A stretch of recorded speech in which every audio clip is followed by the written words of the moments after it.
I've been taking a lot of flack lately because I've been saying you're going to have to pay people well. Hmm. And I don't even some you think what does well mean? I'm like, well, I got to take a look at your workforce design, and I got to take a look at how people are positioned today in your competitive market, and then I can answer the question of well. Hmm. But it's not just, well, here's a number that means pay them well, Right. because you may have some people that paying them well might be because of your design. I can pay them a little bit below the midpoint of Hmm. market. But there are other people I may need to pay at the 75th or 80% of the market based upon the role and the duties that they have.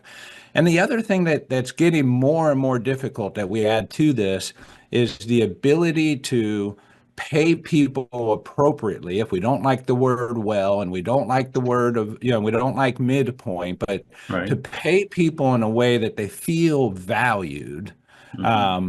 when they have these things called hybrid roles. More Hmm. and more, very few people have a traditional role. I do this in a very narrow boundaries of rules. It's, well, I kind of do HR, and then I kind of do some finance, and every now and then Hmm. I jump on the fork truck and I load trucks if I have to. It's whatever it takes to get the job done. Right. And as crazy as those examples sound, I mean, they're true, Mike. We see it. They are.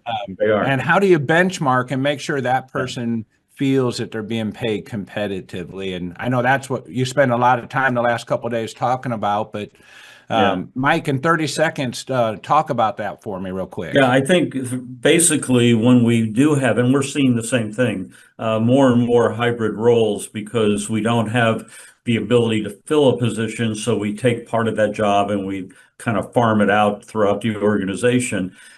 Number one, then need to update our job descriptions. We need to be able to incorporate that so that the employee understands this is now your job.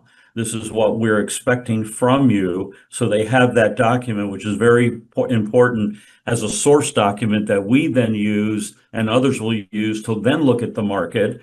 But then when you look at the market, you have to look at a hybrid market, right? So you have to look at what percentage of the job is in this area, what percentage in another area, and be able to apply that to your market data so that you get a better picture of what the real value of that position is. So there's a lot of art that's mixed into that science when you're doing the market pricing on hybrid jobs.